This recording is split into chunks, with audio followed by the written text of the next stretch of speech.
Standard Time in the US. Let's get started. Welcome to all of you to this webinar.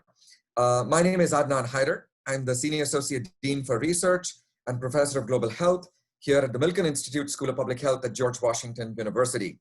It is my great pleasure to welcome you all to the current webinar proposed by the Center on Commercial Determinants of Health here at GW. We are so excited on behalf of the center as a result of this series of webinars that we are doing, looking at commercial determinants and its impact on various diseases, conditions, and risk factors. Today, we are going to talk about road safety. The seminar will be focusing on the commercial determinants of road safety, and I couldn't think of two better individuals to explore this somewhat newer dimension of road safety than our two panelists today. Ladies and gentlemen, please remember that you can use the chat function to post questions, reflections, as well as anything that you would like us to address during the Q&A part. Also, please let us know if there is any technical glitches. Please be patient with us. We will sort it out and immediately restart the webinar as needed. I'm so excited. We had expected about 30 to 35 people in this webinar. We've already crossing nearly 50 people. That's a credit to, I'm sure, the speakers who are with us today. What I'm going to do is invite each one of them to present opening reflections for about 10 to 12 minutes. Once we are done with that, I will go and have a discussion. So if you have posted questions or comments on the chat board, my colleague, Dr. Nino Pachadze, Associate Director of our center, is also monitoring that. And my colleague, Dr. Imran Bari, is looking at the technical aspects of this webinar.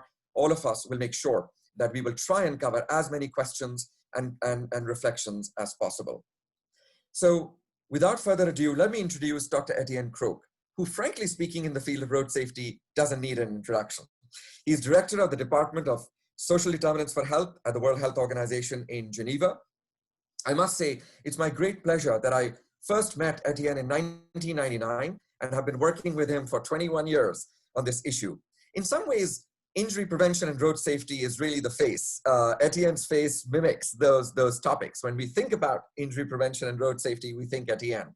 And that's a credit to his leadership, his ability to work with all of us and to really move the field forward. And now, in the current phase of our work, I think it is incredibly important that we are innovative and we learn from new concepts that may have been used in other fields, but apply them to the field of road safety. And so today, I've invited Etienne to reflect with us on what does the concept of commercial determinants mean for road safety, both in the context of a discipline, but also from a global perspective. And he, of course, has this amazing vantage point at WHO and also with the United Nations Road Safety Collaboration and his other work in the UN agencies. So Etienne, thank you very much for joining us. Always a pleasure to have you, and I'm going to hand it over to you. And I believe you'll be sharing your screen and doing your slides.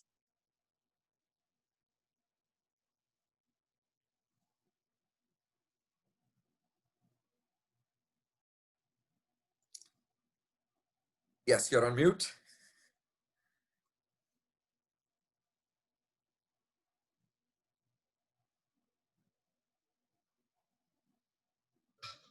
Can you hear me now? Yes, yes, yes. Go ahead. Okay, good. Can you see my slides? Not as yet. Not as yet. I am sharing. Oh, something is appearing and we see them now. Great. Wonderful. And now they should be great. Well, thanks so much.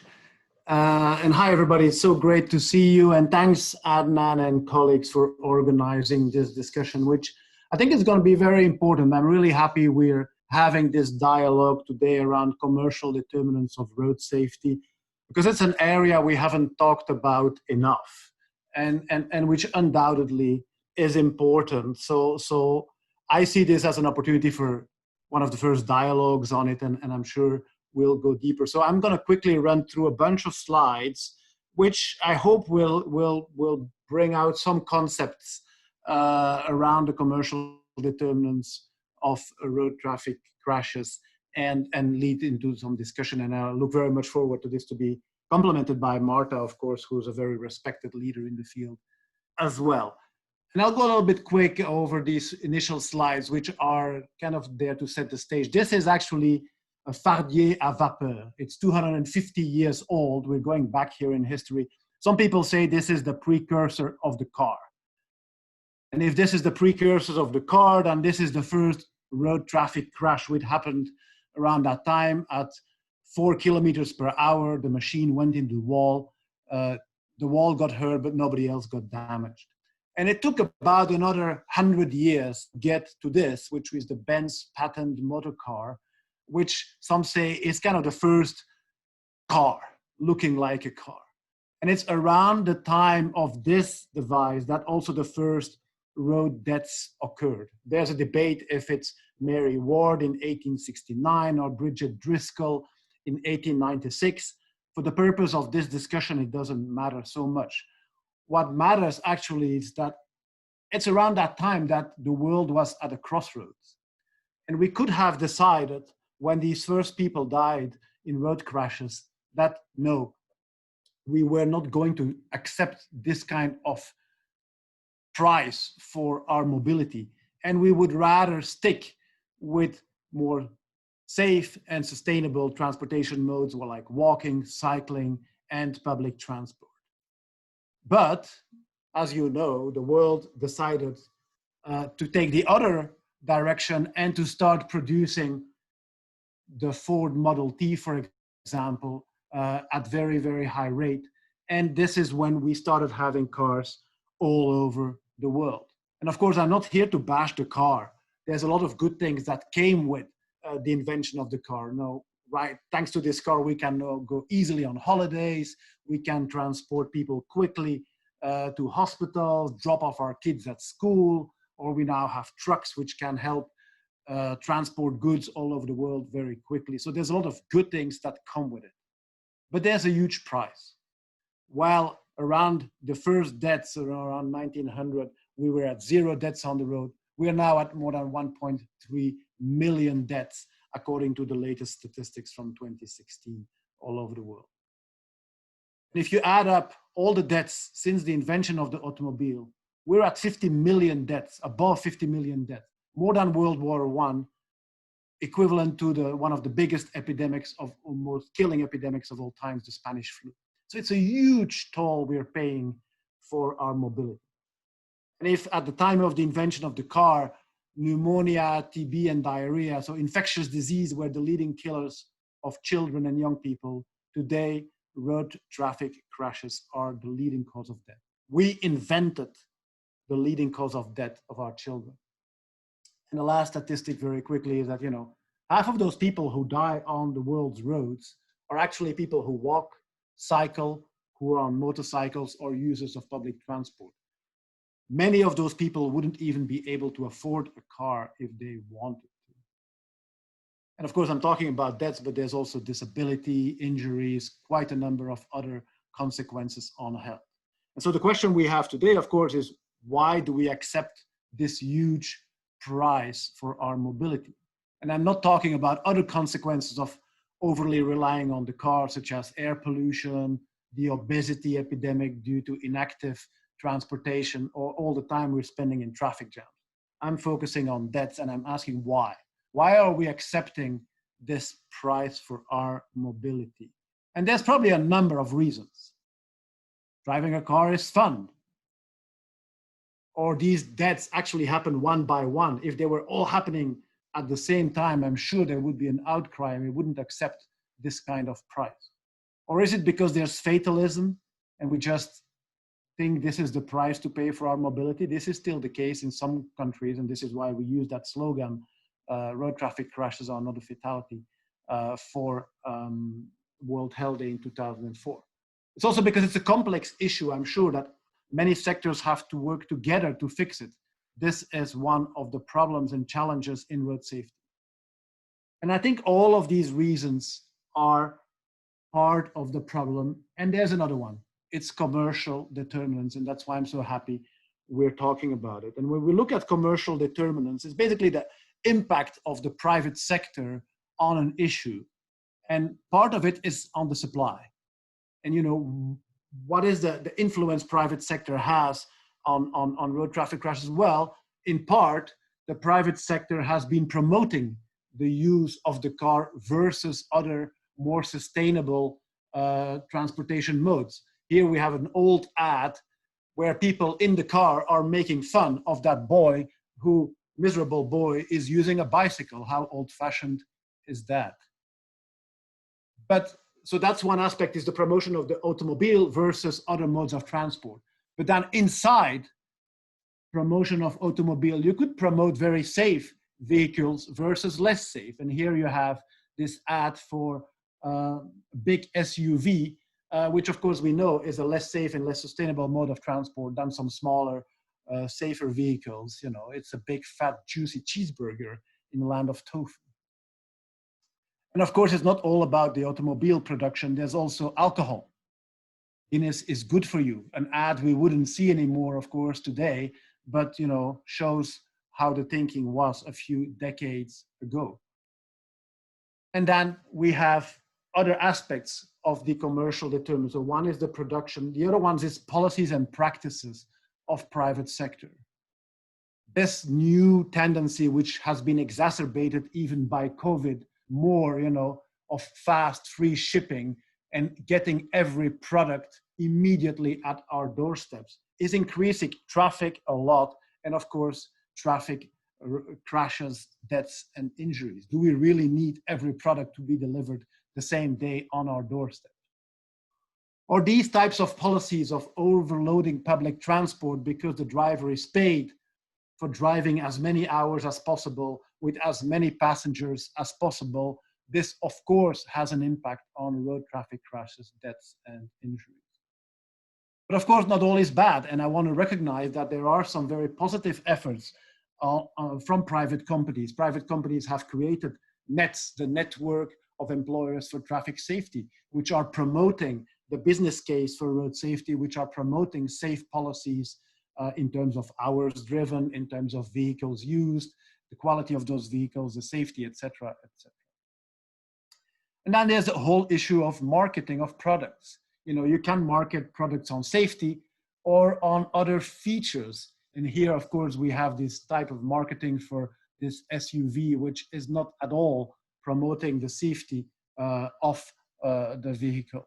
Or here's another example of, you know, promoting speed above other features that this car, I'm sure, has. Again, for other promotion of alcohol, this is an old ad that we wouldn't see today, which in French says, you know, never drive after a good meal without a little glass of Cointreau before you leave. You know, of course, this is not the kind of things that promote safety. Or this kind of ad, which is self-explanatory, which we wouldn't see anymore today either, but again, has contributed, I'm sure, to targeting young people. A whole third area of commercial determinants is around the practices. You know, you could have private sector lobbying for sustainable transport, for the use of bicycles or public transport, or lobbying for the use of cars. Lobbying for speed limits because they promote safety, which is good for their business, or against speed limits because it reduces maybe the fun of driving. And again, on drink driving. We know that the car industry has not always been supportive of safety features in cars, ranging from seat belts, airbags, safer car fronts, electronic stability control, even if we have to recognize that cars have become much safer because the car industry has developed technology that makes them safer.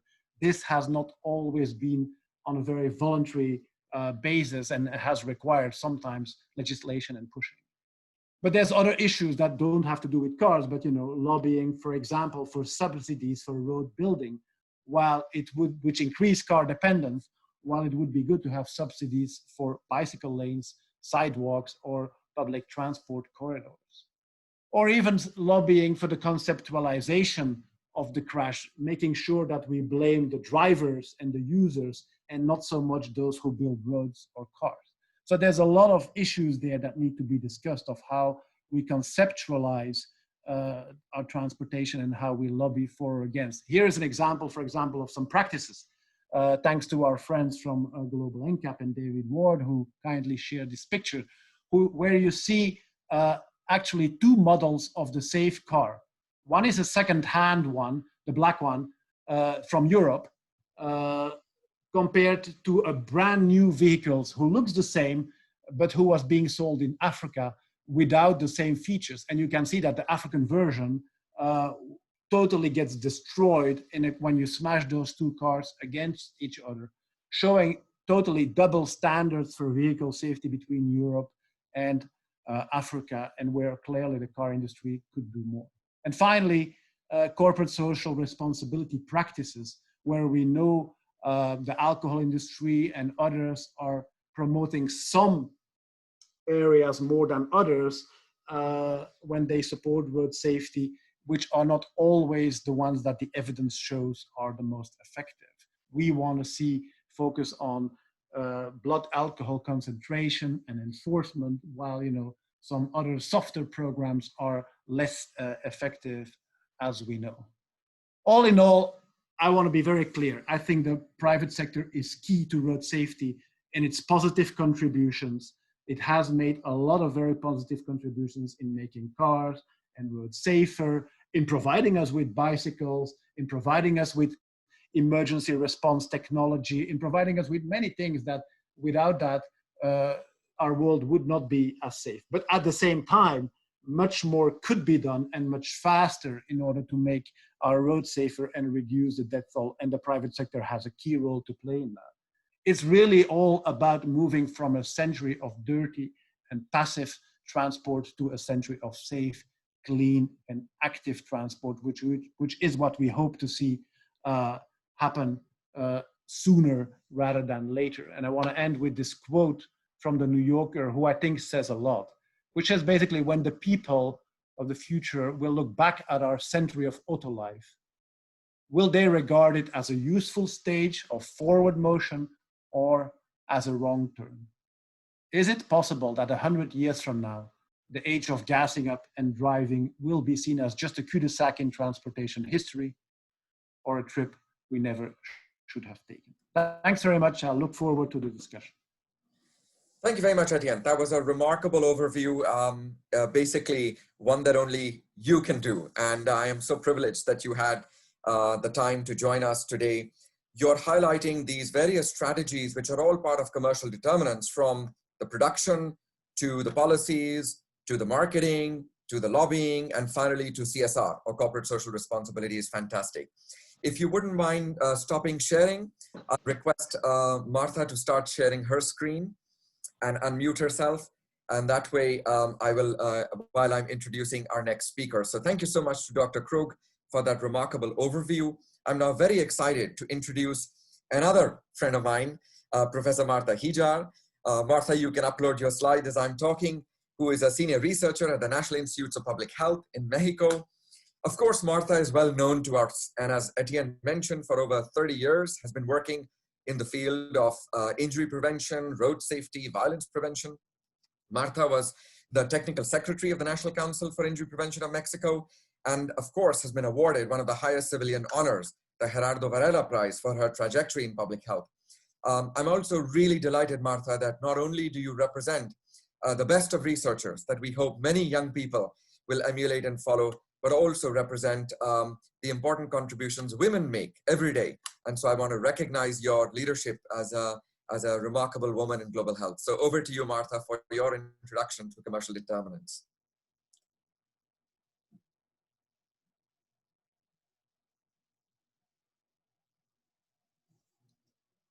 You're on mute, Martha. Yeah, there you are. Oh, you went back on mute. Yeah, that's it. No, thank you. Thank you for the invitation, Adnan. And it's nice to share this meeting with Etienne, a friend of mine a long time ago, and Adnan too. And when Adnan invited me to talk about this issue in this webinar, I say what I'm going to do, because usually we speak about the road safety related with social determinants of health. And I went to look for what means the commercial determinants of health. And I found a concept that I would like to share with you. For all of you that doesn't, at this moment, it's not clear what means that. No, it's the first time that you heard this concept. It's not easy to to have the real picture what we are talking about. And commercial determinants of health as the strategies and approaches used by the private sector to promote products and choices that are detrimental to health. And it's not only detrimental, it can be used to improve health, as Etienne talked a little bit on his presentation. But some of the reasons to use this approach has been the unprecedented burden of non-communicable diseases and injuries, reported in almost all papers of the burden of disease group. Recently, the corporate and commercial conditions associated have also begun to receive attention. It was an obscure part of the picture that we have it before. Currently, social, political, commercial, and economic structures and relations of commercial determinants of health are under theorized. There is something that is in construction, and it's nice to be part of this construction, I think so. And the improvement of global health requires of systematic approaches to identify and describe and disrupt these issues, and that's why this approach is very helpful. Why road safety? Road safety, as Etienne already mentioned, is an issue that most of all that we are here in this webinar has been working a long time ago, but it continues be the most important cause of death and injuries, and the impact that has this problem globally makes that health and safety of road users are among the priority tasks of social and economical development globally. One of the strategies to confront the problem is establishment recently of the safe system approach. During all this time that we have been working on this issue, there has been different strategies. The recently is a safe system approach, and we can see on this issue approaches like safe system, vision zero, sustainable safety, among others. The main initiatives endorsed by the global, defining the road safety agendas not only on the middle and low income countries, but in high income countries too. Here there is an image of this safe system approach, where you can see all the actors that take part of this safe system, and reflects that safe road and vehicle design, speed limits, and compliance with road rules working in a coordinated way. It means that it needs to work on this way, okay? It doesn't, in the reality, things are different in some cases. And this safe system approach implies that the governments, the private sector, and the civil society share the co-responsibility with road users for making the transport system safe. And here is the key that we need to work in the future. How do we establish who gives the responsibility to whom, and what each of the actors take part of this safe system approach?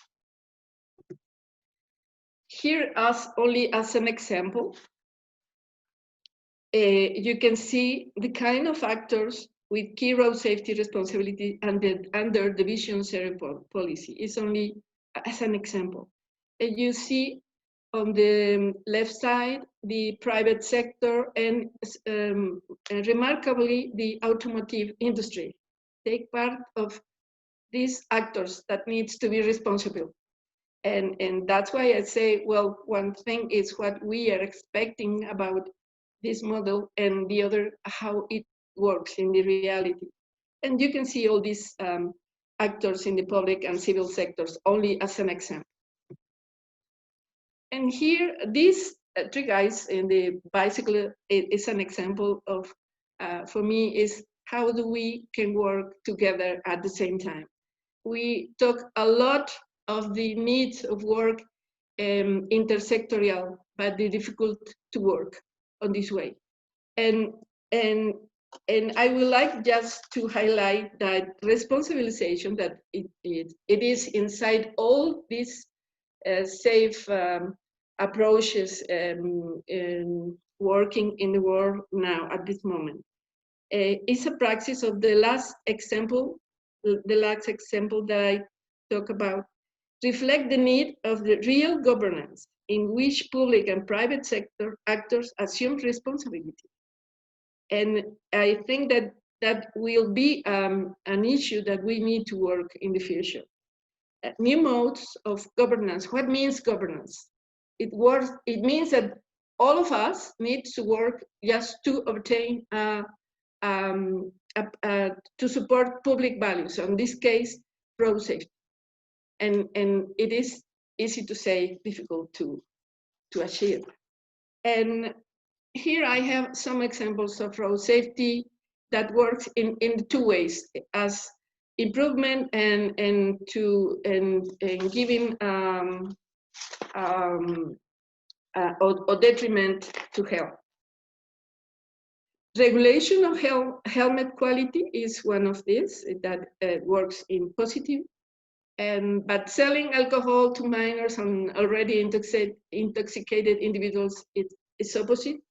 Protection of the user on the vehicle of safety devices at the event of a crash is positive, but differential cost among unsafe and safe vehicles is detrimental. And well, this is another. And I would like to talk about an example that happened in my country. In the specific case of Mexico, probably in some other countries it happens something similar. We have some automotive industries here in our country. Some car models produced in this country, which are shipped to US or Europe, have less security equipment when they remain in Mexico to be marketed. There is a differential. It is affordable problem. I don't think so. I think that this is a marketing issue. I put the example of the same car in Mexico and the United States, and the differential in the number of airbags, 2 against 10 airbags.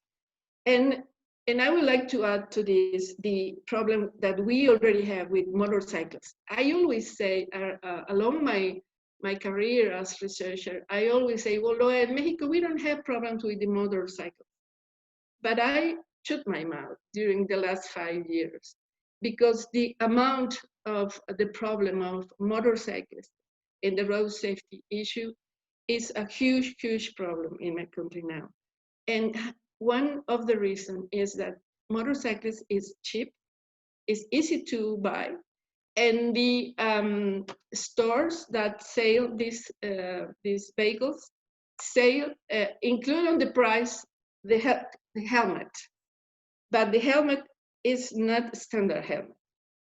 And Mexico doesn't produce helmets, and these are produced in Mexico. and you can see that there is a huge differential among cars, but among motorcyclists, the safety of the motorcyclists. To finish, I would like to share with you some reflections. I think that this approach, the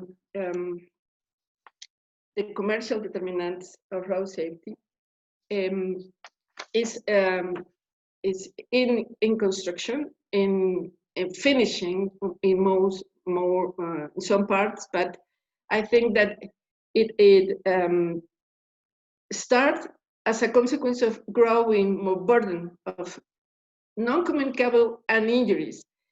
And I don't like to put together these two parts of the picture, because when you talk about injuries and you associate it with non-communicable diseases, injury is always lost, always lost. And it doesn't matter if you're talking about research and policy and practice and whatever. Well, here I think that we can start to talk about the commercial determinants of injuries separately of non-communicable diseases. Road traffic injuries needs to be work to be analyzed in another group. Commercial determinants and road safety may go in both directions as detrimental to health or as contribution to improve health. There is a clear agree with the proposed research agenda of commercial determinants of health proposed by my colleagues at the George Washington University on the governance domain and conceptual framework of road safety. And here I put the big differentials in non-communicables and injuries. And well, I finished this with my participation. Adnan, thank you very much again for the invitation. Thank you very much, Martha. This was a great overview of how, from your perspective, and particularly from a regional, national perspective, if you wouldn't mind to stop sharing the slides, we can get back to, we'll get back to our screen. So, and Martha, thank you for also reminding us about that we are in the middle of conceptualizing this concept, that we shouldn't forget the same systems approach, of course, but also your examples about airbags and the motorcycle issue are really important. So we'll definitely come back to them. So ladies and gentlemen, you've heard from both our wonderful panelists. I'm going to now reflect on some of the questions I've been seeing come up in the chat board and request Martha and Etienne to join me. Let me begin with you, Etienne, and first ask you, based on some of the comments, that do you think that commercial determinants in one way, shape, or form is another call to action to us because of this inherent situation where single individuals often die on the roads compared to mass casualties? And also, what does this mean in terms of our ability to advocate effectively to that sector, to the private sector? I'm not sure I understand your question. So what does it mean that casualties happen one by one? Well, you know, the issue that is being highlighted is that one death at a time often is the story that we hear. At the same time, numbers matter. The totality of numbers are important. How do we take that and then use it for our advocacy, particularly to the private sector? I think there's many entry points with the private sector. And first of all, yeah, there's a lot of good that has been done. Cars have become safer, etc. So, okay, private sector is mainly there to make money and produce things. We have to make the business case clear and make sure that more money can be produced by making things safe.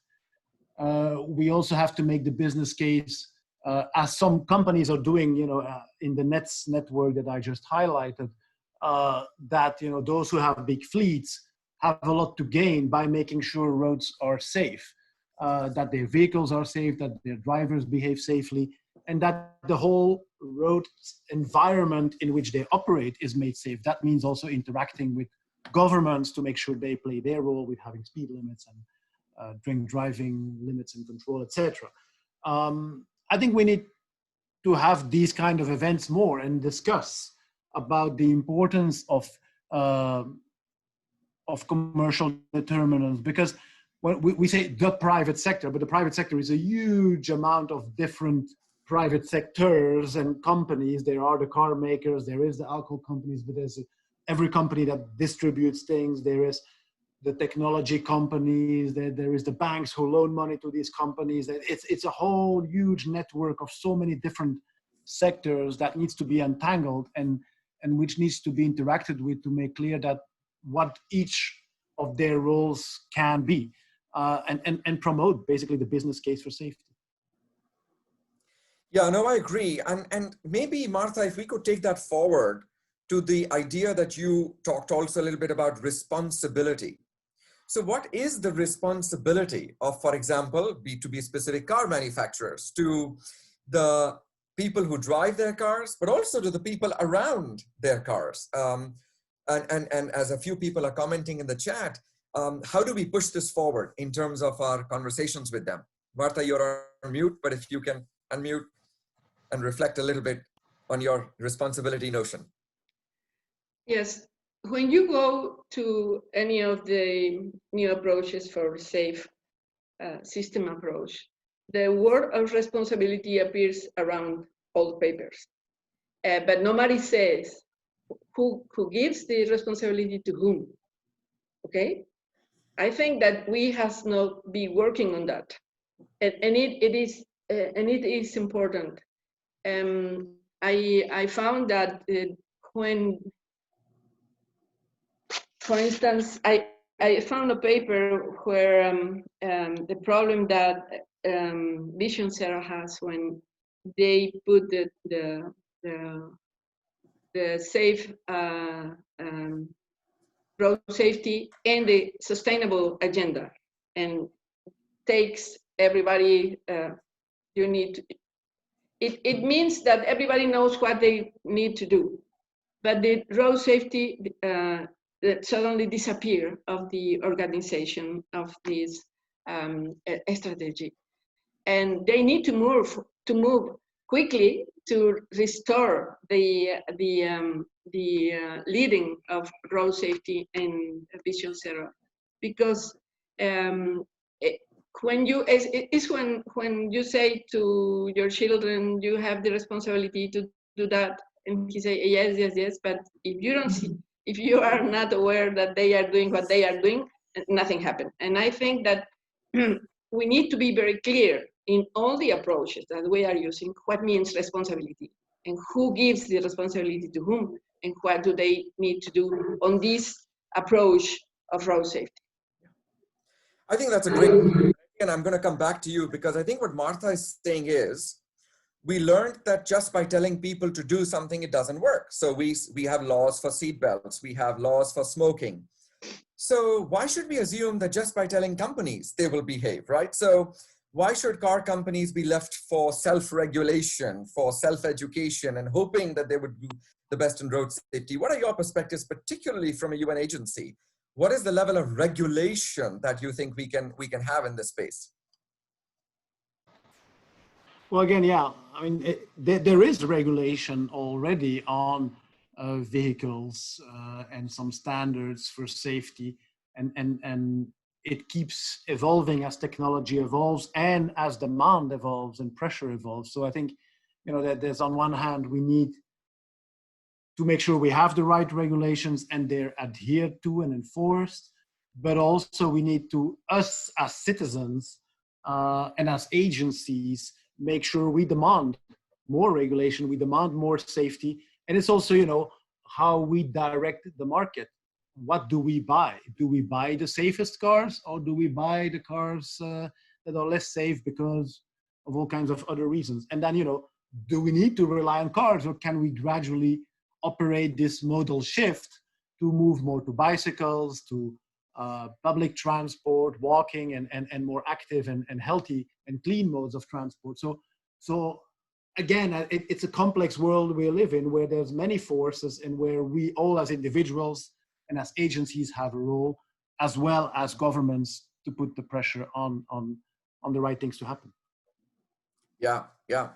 And so Martha, I mean, you know, and I come from the developing world and I'm very sensitive to that, but I think your responsibility is also on your government and on your civil society and the people in Mexico, to build on Etienne's point. If you're getting cars with fewer airbags, what have you all done what has the civil society in Mexico done? What have the leaders of Mexico done? So talk to me a little bit about taking responsibility yourselves as well. And I know I'm being challenging, but that's the whole point of this, to understand what is the role we can all play. So talk to us a little bit about what you think should be done if it hasn't been done. You're on mute, Martha. Yeah. Yes. Well, I think that what what's going on in Mexico is that we don't really have a lead area of road safety in the country. It doesn't matter. I work at the National Council of Injury Prevention, but it means all injuries. And the budget that this area has in the government was the 0.7% of all the budget that has for prevention. And I think that it is an issue when you put this problem, road safety, together with another health problems. And the action of the government is defined by priorities that they decided which is the most important. And that's why I was there only 2 years.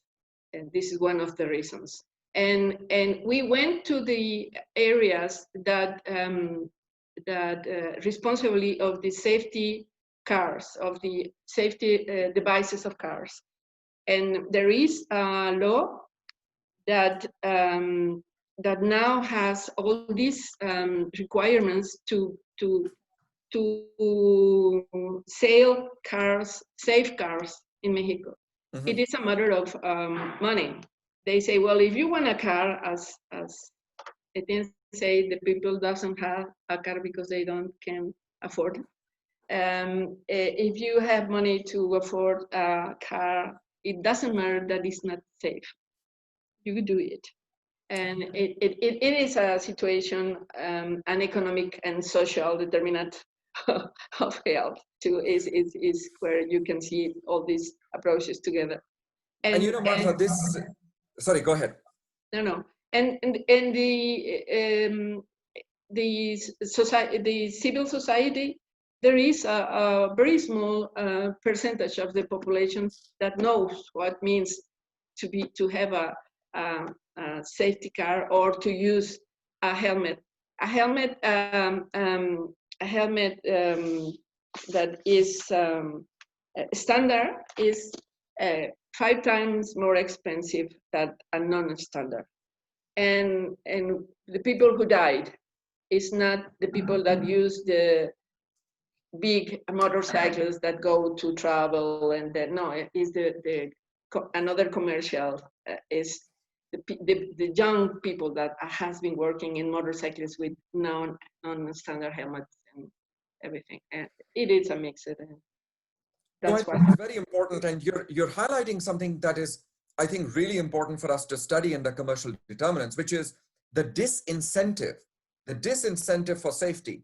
If a safe helmet is 5 times more expensive than a non-standard helmet, if a safer car is 5 times more expensive than a less safe car, then in fact, what we are doing is we are putting a price for safety. And that's something that in our conceptualization of commercial determinants, we need to really be cautious about. So Etienne, on the issue of money, let's become a little bit more in depth and say that,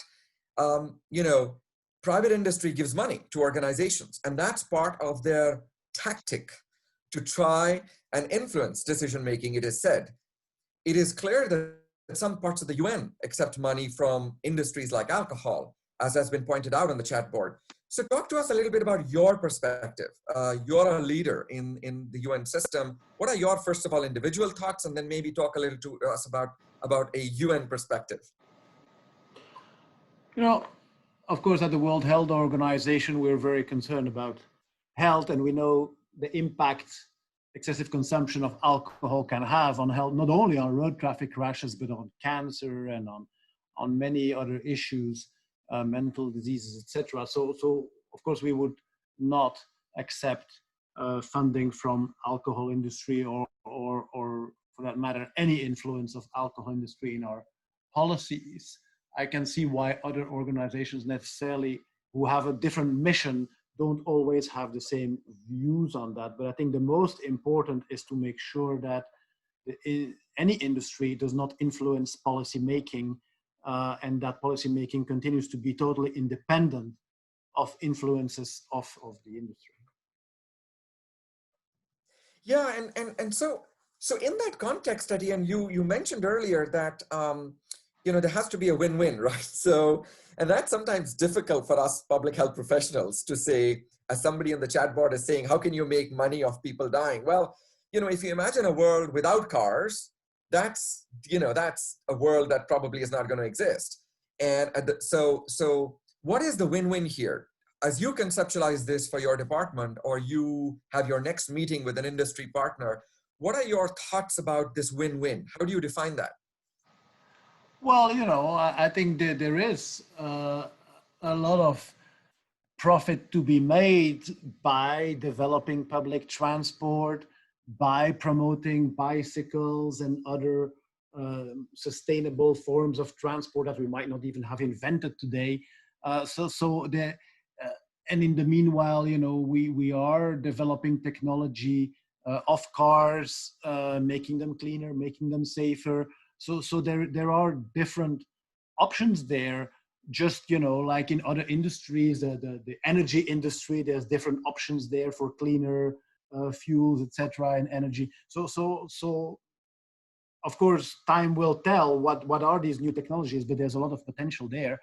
And there's also several companies have made the business case for having safe fleets, for having safe behavior, showing that, you know, even in WHO, the leading cause of death for our employees are road traffic crashes, and the same is true for many private companies who have big fleets.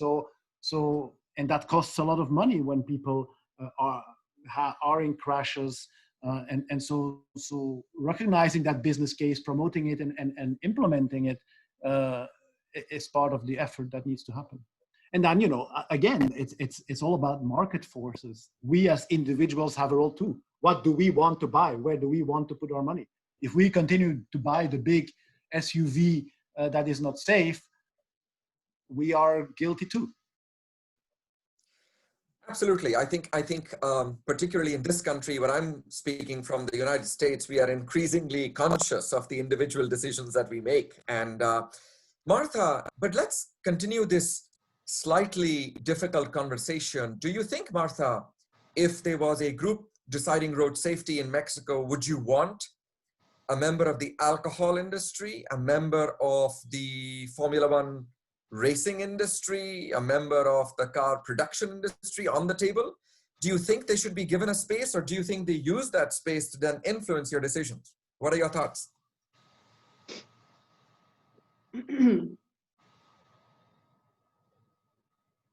We can hear you, Martha. Oh, no, now you're on mute. You were fine earlier.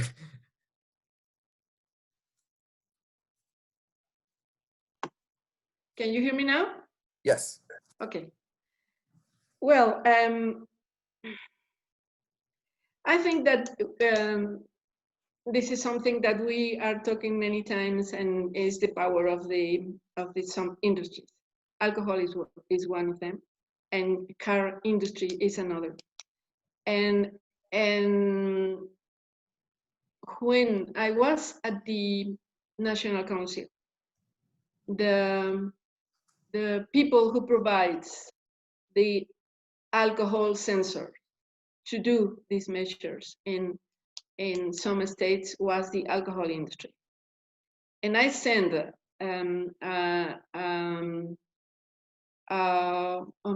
I don't recall, an unofficial communication say that this is a conflict of interest, and we do not support this. And well,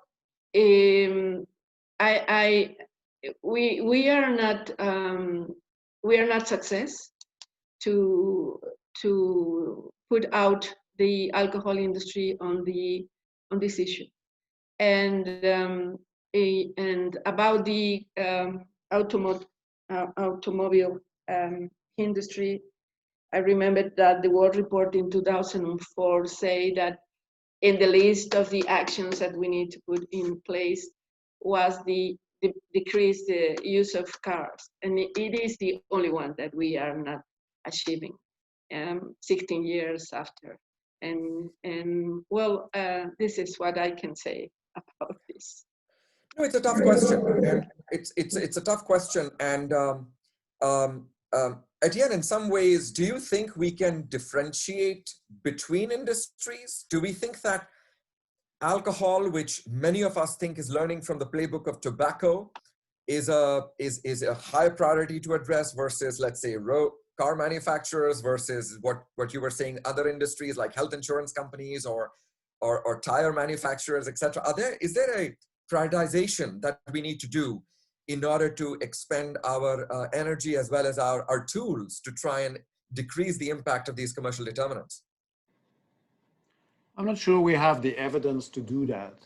And I also don't think it would necessarily be beneficial because, first of all, we're not ruling the world. We have an influence to make, but private companies have huge interests that go well beyond all of us here. And so they are more determined by the markets, by their shareholders and things like that. So for us to prioritize this or that, I'm not sure, because I think we know that's about 30 or more % of road crashes that are occupational, for example. It's a huge amount. So working with companies that have big fleets is going to be extremely important. Working with the car industry to make cars as safe as possible is going to be extremely important. Working with technology companies to improve trauma care is going to be extremely important. There's so many different components. So, to say we should focus on this one versus that one. Of course, I think drink drive is extremely important, a risk factor as well. But I don't think that it's necessarily working with the alcohol industry is going to solve that. It's more, working with legislators, with law enforcement, with the education sector, etc. That needs to happen. So I'm not singling out one or the other. I think there's a lot we have to do. And as we embark on the second decade of action, which is starting a few weeks from now on the 1st of January, it is clear to me that working with or taking into account the private sector more into what we're going to do during that decade to make our road safer is going to be crucially important. I agree, Etienne. I think that there has to be engagement. The question that the literature, and you've raised an incredibly important point. I'm going to flip that point and say you're basically challenging us to do more research on this topic, which, as you know, is very close to my heart. And so this is exactly what we need to do. We need to have evidence from all over the world.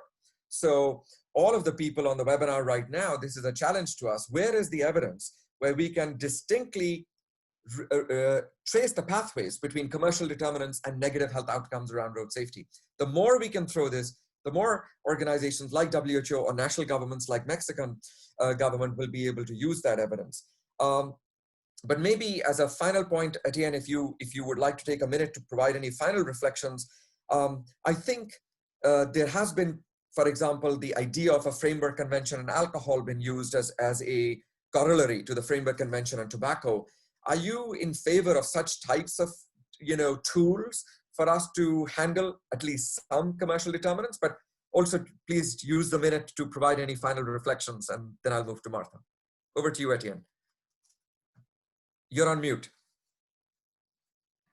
It has to happen once, no? As I said, I think overly focusing on one single aspect or one single risk factor is not the way forward, in my view. You've been part of some of the discussions on the second decade where, many are promoting speed as the single most important factor. So, there's different points of view. I am very much in favor of engaging with many parts of the industry, the big fleets, the road builders, those who are building the vehicles, the technologies. There's so many things that we can do. So putting all our energy on one single framework convention, in my view, is not necessarily the best way forward. It's anyway, it's only my view. I'm not the one who would decide on such a thing, but there's certainly a lot of gains to be made in many, many other areas as well. Thank you, Etienne. And Martha, over to you for a final minute of reflection. If you can unmute yourself, and maybe you can also speak to what you think is the next steps for researchers, eminent researchers like you in terms of commercial determinants in Mexico. Well, I think that governance is one of the issues. We usually use some frameworks, same framework all the time, that when you go to risk factor and that we're going to see the disabilities and everything, but we don't go. We are doing a lot of research about what happened before and how do we can achieve that all these actors that needs to work in road safety work together. And I think that we need to add new issues on the research agenda. And one of these for me is governance. Well, thank you, Martha. And I think your point on governance is incredibly important and something that both of you are stressing, of course.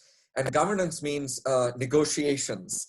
And governance means also that you understand that you have to give a little to get something. And so this is the reason why the Center on Commercial Determinants of Health here at George Washington University, we are trying to build on the conceptualizations of commercial determinants to try and see, because the original determinations, the original conceptualization of this was that every industry action is pretty much bad. And I think we are trying to figure out how to apply it in a more nuanced way and to see how the negative actions can be controlled while the positive contributions can be promoted.